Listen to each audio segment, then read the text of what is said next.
ভারতীয় টেস্ট দলের নেতৃত্ব থেকে রোহিত শর্মাকে সরানোর সিদ্ধান্ত নিয়ে ফেলেছিলেন নির্বাচকরা।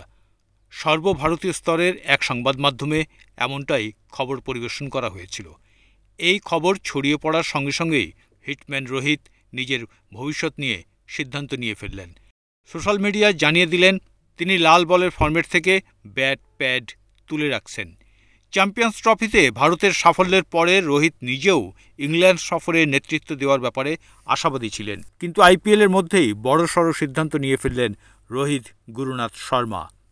একটি সর্বভারতীয় সংবাদ মাধ্যমের খবরে ইঙ্গিত পাওয়া গিয়েছিল রোহিতের কথা আর ভাবছেন না নির্বাচকরা। লাল বলের ফরম্যাটে রোহিতের ফর্ম নিয়ে চিন্তিত ছিলেন নির্বাচকরা।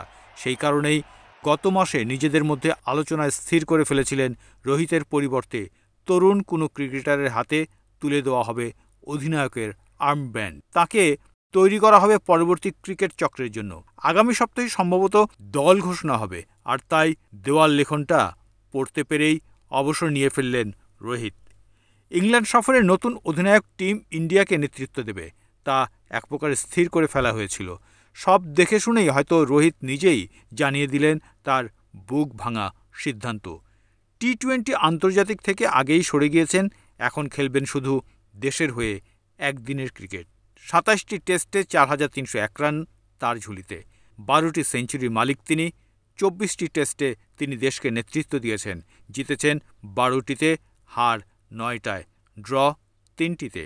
সর্বোচ্চ 212 রান দক্ষিণ আফ্রিকার বিরুদ্ধে।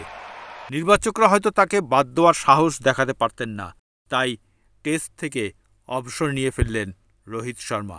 রোহিত অবসর নেওয়ায় সাদা পোশাকের ফরম্যাটে জাতীয় দলকে নেতৃত্ব দেওয়ার ক্ষেত্রে এগিয়ে রয়েছেন শুভমান গিল। ইংল্যান্ড সফরে টেস্টে গিলের হাতেই উঠতে পারে নেতৃত্বের বাটন।